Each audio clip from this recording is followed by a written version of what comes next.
Hello, everyone. Welcome back to Beat the Big Guys. I'm your host, Sandy Rosenthal, and together with Landry Bone, we bring you an episode once a month on how to beat the big guys. Today, we're going to take a bit of a departure from the usual format.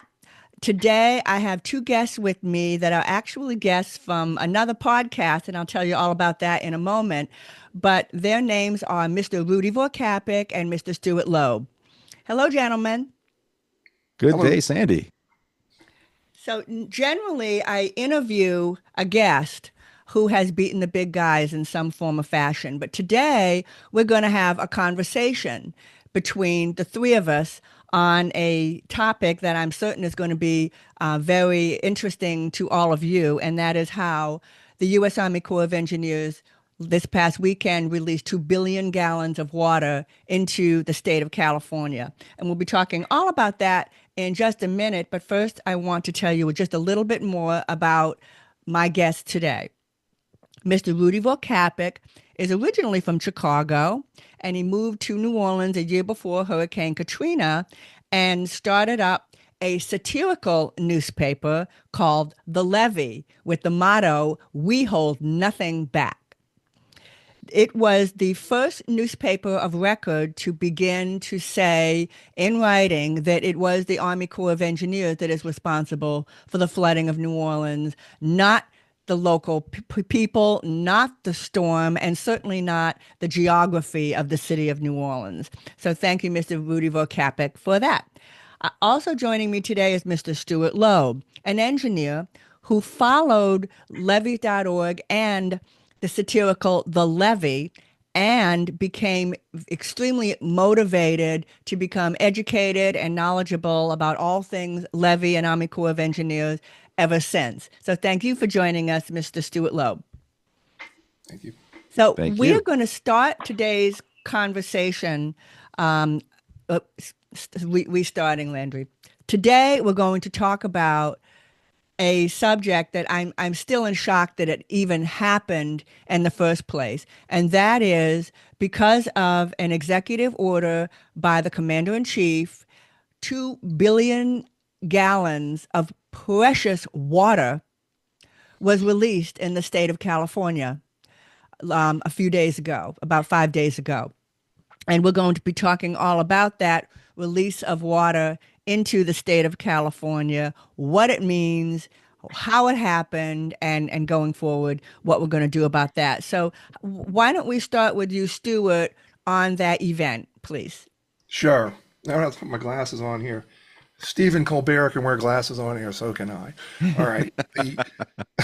The California water release about 2 weeks ago was 55. It started out with a 5,500 gallon per second, basically full open drainage from the reservoir that serves Kings County. And it was on orders from the Trump administration over the objections of local officials and the Corps of Engineers, or maybe I don't even know how much they were aware that this was coming. It was staged as a photo op to show water flowing down from the reservoir. And initially, Trump on Truth Social wrote that, quote, "The United States military has just entered the great state of California and under emergency powers turned on the water flowing abundantly from the Pacific Northwest and beyond. The days of putting a fake environmental argument over the people are over," he said. "Enjoy the water, California." And in the subsequent days, they dialed it back from 5,500 cubic feet per minute to 50. So they would still have the water flowing, but not in such a significant amount that it would completely drain the reservoir. Where the water ended up was downstream near farmers in the Central Valley who don't need the water now, but will need it next summer when they're in the middle of the growing season and the crops are abundant. So this is an example of the administration meddling in a technical issue locally. And I'll go on to say that it really has nothing to do, unlike the levee failures and flood wall failures in New Orleans in 2005, it's not about the competency of the Corps. In fact, I'm sympathetic to the Corps in this instance and their water experts. We need to be aware that we're susceptible to immediate political meddling that could prove catastrophic. The outfall canals in New Orleans are now sort of Rube Goldberg contraptions. There are two pumping stations, where originally they had one built at the historical boundary between the settled area and the lake. That's where the original pumping stations were built a century ago. They built outfall canals to carry the water out to the lake, and that area settled. That was Lakeview and those Gentilly. The areas that flooded, it was the flood walls between those original pumping stations and the mouth of the lake that failed. The Corps came in and built a second set of pumping stations. So you have the one pumping station inland, then the second one out at the lakefront. And those pumping stations those new ones have proved to be problematic, maintenance issue, corrosion, and so forth. But that's not the issue at hand here today. The issue is because New Orleans voted like 82% against Donald Trump in the most recent presidential election, it's not hard to imagine that during another crisis with a storm surge, the administration could come up with a reason not to open those, not to turn on those floodgates, not to turn on those pumps. And so that's the kind of thing we have to be vigilant about with the Corps specifically and with federal agencies all across the board. Well, Um, it, Stuart, I need to jam. Oh, I yeah, you apologize. go ahead, Rudy, I was and going then to it's my say, turn. Stuart, it just made me think that exactly what you just said was the exact same reason why I started a satirical news-based newspaper after Katrina, because the former Speaker of the House, Dennis Hastert, who would go on to be convicted of pedophilia and fraud from the Chicago area. So I knew this guy, but he's the guy who was the first one to say, and this was just days after the levees failed, that he didn't believe that there should be federal funding reinvested in this great American city to rebuild it. So he was basically the first one of any significance to really say that New Orleans should never have been rebuilt. And that's just Mhm. insanity. So I love the point that you just made about, oh my Lord, because that was a political maneuver by Hastert all the way back then, that there's every reason to actually believe that if the same thing were to happen here or some other catastrophe or hurricane, whatever may happen, that again, he may just say, no, no, Yeah, no. good point, And, Rudy. In fact, that to could be add, he anywhere. And that could be anywhere. that good point, Rudy, and also he added that he thought New Orleans should be paved over. Wow. Yeah, Absolutely. that stuck in my mind. Absolutely. I mean, So the ludicrous of it all. I mean, because also, I mean, what the president did, and boy, what Trump did in California by releasing all this water that was 100 miles away from where the disaster was. So all that water had to flow 100 miles before it would even get to where it wasn't needed at that point, would almost be the equivalent of if he were president when Katrina happened, saying, well, I'm going to write an executive order for them to just turn off the Gulf of Mexico. Gulf of America, excuse me. Again, Excuse I me, was it's just Gulf of just going to America. say it, but yeah, right, exactly. So that's what he Shame would, on you. it's the moral equivalent of that action of saying, you're going to stop the water you're going to stop the water from coming in by executive action. So, he was even planning, he had posted that he was even expecting them to, there was about 2.2. Billion. I think Rudy just froze. Yeah, Rudy's Well, he was going screen to say frozen. billion gallons, and the 5,500 cubic feet per second would have depleted that pretty quickly. billion gallons. Right. Did I freeze? Yeah, you did. You froze. So right when you're getting ready to say 2 billion, you froze. Okay, Okay. so you can pick up I'll from pick there. up. Okay. So let me take the glasses back off because I don't want to go from that to that. That'd be funny. Um, so what Trump posted was that he expected to release and a release of like 5.5 billion gallons, but they stopped at 2.2 billion gallons. So just imagine that they would have had, if they would have gone with what he proposed, what would have happened? It would have been a giant catastrophe. And what happened in California was not unlike what happened here in New Orleans with Katrina, with the flooding. Theirs was fire, ours was water. And, so we understand, and then in a fire, when you open every single fire hydrant to fight these fires, you're going to lose a lot of water pressure. You're going to use up the water awfully fast. I know on hot summers in Chicago, when we used to open up fire hydrants back then, we would devastate the water pressure. And that's just kids trying to cool off. So, I mean, Yeah, yeah, this had nothing to do with the water pressure in Los Angeles. right. The California aqueduct is 100 miles away from where this water was being released, and there's no real conduit. I mean, there are connecting canals, but they're not designed or set up to transfer the water from the Central Valley into the viaduct. It has to be lifted up to go into the viaduct.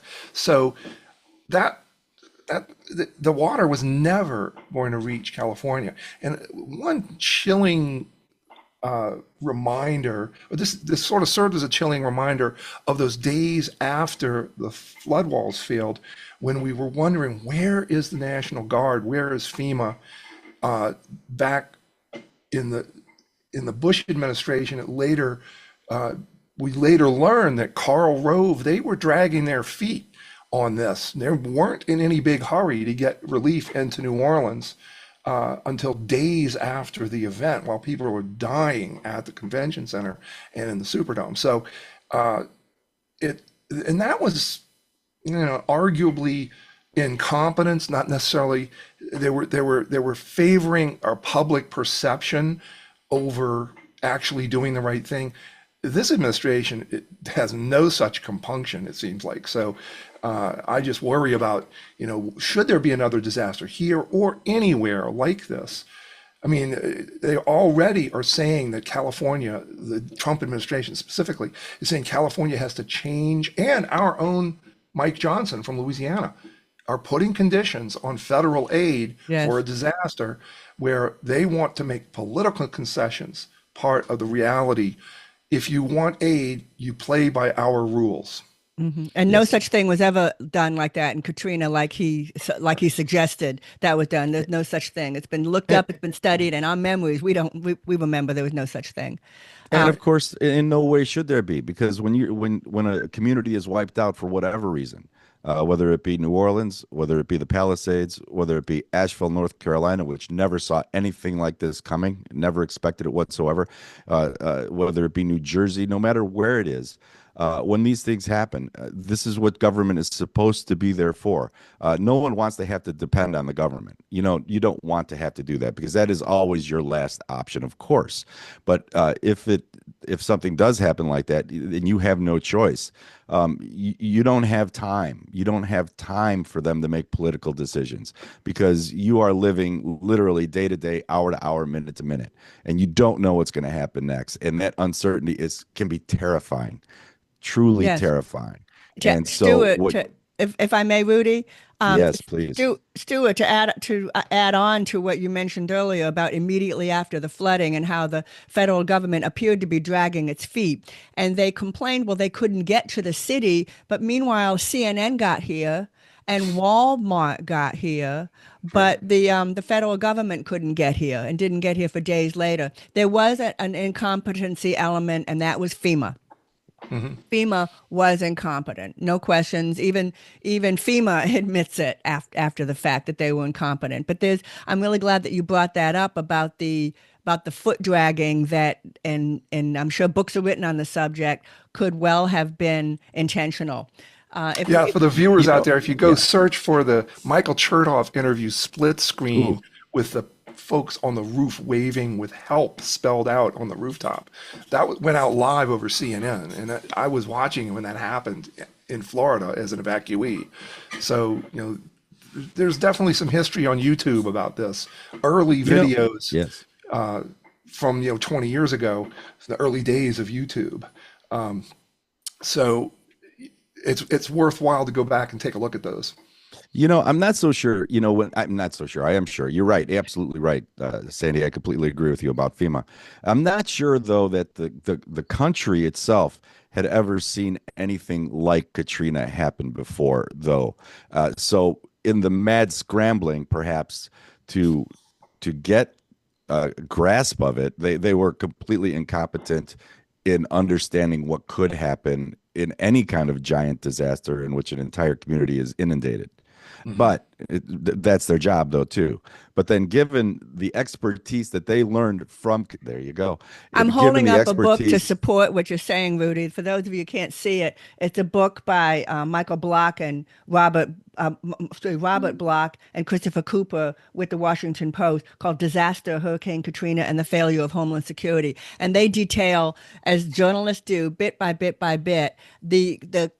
the miscrossed memos, the confusion, and what I'm saying is I'm supporting what you're saying. It was an what do you call it? An a unexpected. disaster. No, Cheers. what?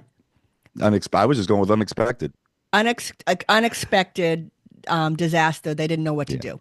Yeah. Yeah. Yeah. Well, Absolutely. Rudy, let's jump back to what you said about Asheville. And that was a very good point. The Trump administration has gone on record saying they want to push disaster recovery. And I think Mike Johnson endorsed this too.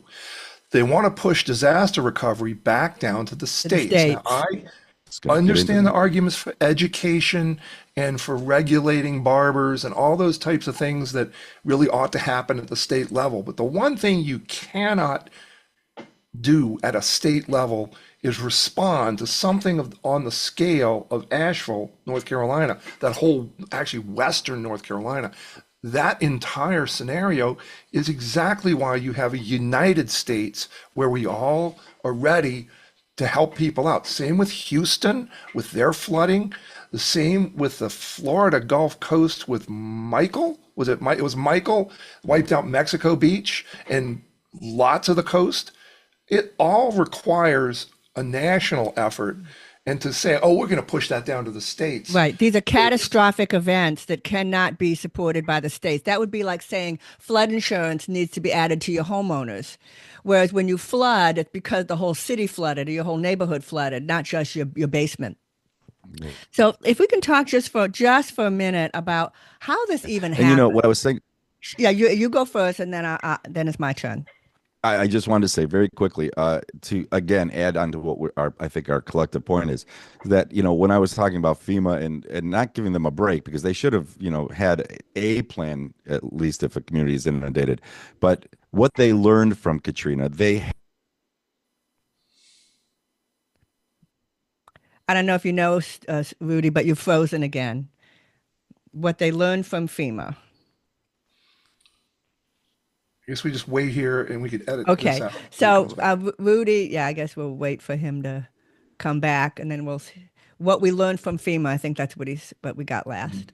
Yeah. Okay, who's coming? And then he needs to check his internet provider. That's another topic for another day. Yeah, have yeah, providers. Oh, we lost him completely. Okay, okay. Oh, Yeah, oh, good, he's back. there he Okay. goes. sorry, I don't know what the cause of Who that is. knows? Who knows? So we lost you right when you were saying what we learned from FEMA. Right. I'm Okay. ready. Okay. Okay. So the lesson that FEMA learned from Katrina and from disasters since was how to organize, how to get materials in, how to stage. And so now, when they are talking about getting rid of FEMA and sending it back to the states, as we were talking about, that expertise would have to be relearned by every state that would be affected, and that would absolutely obliterate any kind of attempt at a response because you have to draw people in from all over the country, sometimes the world, for the expertise needed to address these things. And Hmm. given, I just want to make one more quick point, Sandy, is that the name of this podcast right now is "Beat the Big Guys," and I'm not talking about beating the big guy in terms of Trump because it's that's a behemoth right there. But the point is, I mean, this is the biggest one. I mean, this is the things that they're proposing, like just letting a whole bunch of water go, getting rid of all the regulations that exist in the U.S. Some of them of which have been fought for years, decades, or even longer, that protect a lot of people in a lot of ways, in our food and our water and a lot of different areas. And they're proposing to throw all the regulations out and then add the ones that work back in. Well, once you lose a law, once you lose a rule, it is very difficult to try and get it back. So instead of taking an approach of, you know what, let's carefully review and let's see what we can get rid of and what will work and what won't work. And, and if we're getting rid of regulations, let's be careful about what we're doing and let's try to reach our objective. No, they're talking about literally, again, opening the floodwaters and just letting it all go. And That that was is a good not the way you comment. legislate. That was a good comment. I wish I thought of it. I'm mad at myself. But you thought of it first. And absolutely, you're right. I have to admit, I was here for Gustav, and I was pretty surprised at how well FEMA did for Gustav, which was almost 3 years to the day after Hurricane Katrina. The difference in the way FEMA operates is just, and the Weather Service has changed the way it does forecasting now, because a lot of people were paying attention to the wind, not the water.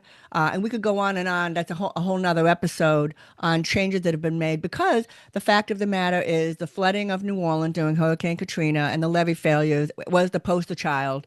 And America is different today because of that event, no differently from 9/11.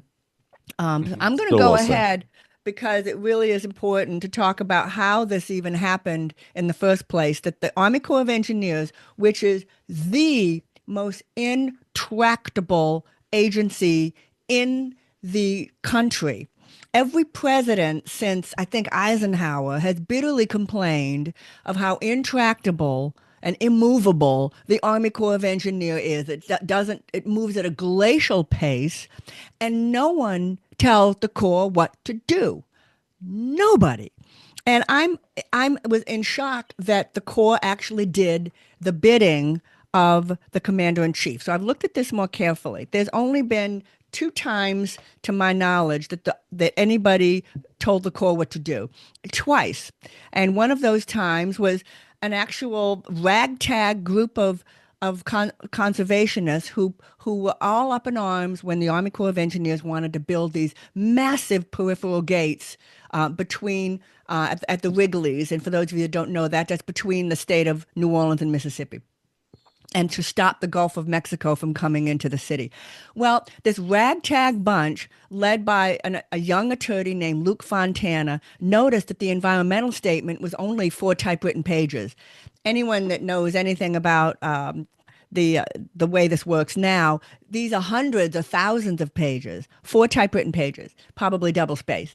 So the Judge Schwartz said, okay, Army Corps of Engineers, you go back and do a proper EIS. Well, in the meantime, the Corps decided on its own not to build those peripheral gates. They never got built. And even after the flooding of New Orleans in 2005, they still didn't get built. They were a bad idea. But my point is, Luke Fontana and his bunch actually stopped the Corps from doing something, which there's only a couple of times in the history of the country that's happened. And when it does happen, the Army Corps says, "Oh, we just changed our mind." They will never admit they were actually they were told something they were going to do was a bad idea. So imagine my surprise. Me, Sandy Rosenthal, founder of levees.org, who studied the Corps for the past 20 years, not just since 2005, but way before that as well. How could the Corps have released precious water where it's most precious, the state of California, because of the sheer number of people, property, and infrastructure there, and released it? They might as well have put it in a rocket and sent it to the moon. In fact, that would have been a better use of And that then water. giving the contract money to Musk. Anyway, Exactly. Well, So yeah, that's true. there you go. I kind of knew by saying that I was opening myself up to, but it would have been better to send it to the moon than to do what they did. So how is it that the Army Corps just did the bidding? Well, okay, the Army Corps reports to the Department of Defense. Well, who's the current Secretary of Defense of the United States of America? Pete Hegseth. He's probably enjoying a nice happy hour right as we speak. Pete Hegseth. And there's no doubt in my mind that that's how this happened. Because Mhm. any other, Austin, Lloyd Austin, the prior Secretary of Defense would have said, "It's Mr. President. I know behind closed doors they talk to each other like people. Mr. President, we can't do that. That's a Right. bad idea." So, That so was that was the first Trump administration. This is Cheers. we're in a different world now. They are systematically taking those people out and replacing them, not just at the the sec defense level, but down the chain as far as they need to right. go to Hmm. get what they want done Yep. for the photo op, for the whim of the president. And if you don't do it, you're out of a job. And the entire government is being run this way. And this is a subject of an upcoming episode.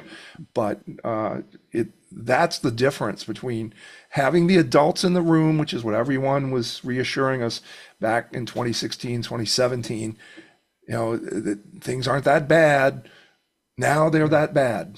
Well, his first term, he didn't know anyone who did the things that he needed. He didn't know who would be a good attorney general. He didn't know who would be a supportive secretary of defense. So he kind of went with the traditional Republicans, what the Conservative Party perhaps more used to be. It was getting radical, but they went with their suggestions, and that's how it ended up being so messed up for his entire first term because, he wants loyalists. He Mhm. wants people who are not going to say no and are only going to say, yes, sir, how fast, I can get that done for you. Yes, I'll do whatever you say. He's not looking for responsible stewards. He's looking for people who will just enact his whims. And that's what's so dangerous. So, but in this term, what that first term taught him was that he could put a Pete Hegseth, who was a broadcaster, to run the biggest agency in the country with the most responsibility, and someone who's never had any experience doing anything that he's being tasked to do. So, but he is someone who will say and expound the Trump doctrine, which is just to kneel, bow, and say yes, sir, Yes. because they're all just in it for themselves. And that is This is how, greed. and that is This is how greed this, and yeah and just poor personality. This is what we have to deal with. And this is not, people, I'm sure there are going to be conservatives who see this and say, "Oh my God, what liberals!" This is not liberal. We are three fact-based people. Mhm. We like facts. We like what we find. Sandy, you have gone through extraordinary lengths to get the truth to people and suffer the slings and arrow of that effort. I have, Stuart, you will be. But the point is, this is not liberal. This is I consider myself a flaming middle of the road dude, man. I flaming love middle of the road. I like right down the middle is where I think that's where the answers are. I don't think they're on the left, and I don't think they're on the right. I think they're right in the middle, and you have to borrow from both, meet in the middle, and find a way, and use your best facts as guides. So, And Rudy, you definitely touched on what is going to be a something we're going to be discussing in the yes, podcast that is called The Slingshot from Levies.org. That is definitely going to be the subject of the upcoming episode. right. And so thank you for letting our listeners know. In fact, this is probably a good time to talk about. There is the three of us, Mr. Vorcapic, Mr. Loeb, and myself. Do have another podcast called The Slingshot from Levies.org, which is published twice a month on all of your favorite platforms. So be sure to check out that new podcast. We are getting ready to record our sixth episode very soon. And we hope that you all sign up and check out that new podcast. No, but back to this podcast, Beat the Big Guys, where we are discussing the Army Corps of Engineers release of 2 billion gallons of water, which turned out to be not as much as it was supposed to be. Um, Rudy, excuse me, Stuart, do you have anything else to add to that conversation before Yeah, we I just want sign to off? close. Yes, I'll close with that. I am continue to be disappointed at how these stories emerge and then just fade away. No one's talking about this. Had this been Hillary Clinton or Bill Clinton or Barack Obama, they would be holding on to this for 6 months and talking about it ad nauseum. Now, that's part of their strategy is to flood the zone, and that is the subject pretty much of our next episode.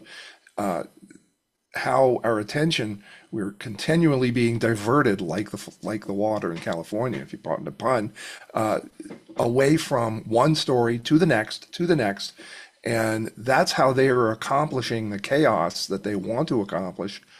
To who knows why? It's like a grab for power. I don't really understand the motivation behind it. It's not conservative. It's not liberal.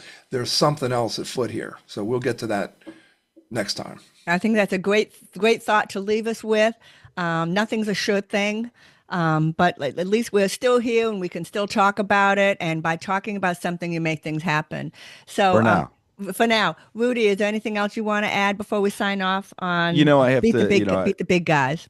when he ordered the release of water and the potential flooding and whatnot, and he wanted to release twice as much water, it just made me think, being a New Orleanian, that it reminded me of a great song, the Louisiana 1927. It's a song, and it's about the flooding of downriver Louisiana to save people upriver. It was a catastrophic flood in 1927 that is historic here, killed 500 people, and it was just an act of incompetence. And it's the first thing that came to my mind. So if you ever have the opportunity to listen to the song Louisiana 1927 by Randy Newman, Marcia Ball, by so many people, please take a look. It'll give you a nice, abject, and lovely lesson about flooding and what's happening and what's happened. Thank you, Rudy, for bringing that to our attention. I didn't know about that myself, the song. Cheers. Thank you very Cheers. much. Thank you, Mr. Stuart Loeb, for joining us, and thank you, the listeners, for being with us today. Be sure to like, subscribe, and rate this podcast on all of your favorite platforms. Be sure to check out the Slingshot from levees.org, and remember, no matter who you are, you too can beat the big guys. Bye for now. Okay, I'm going to stop recording.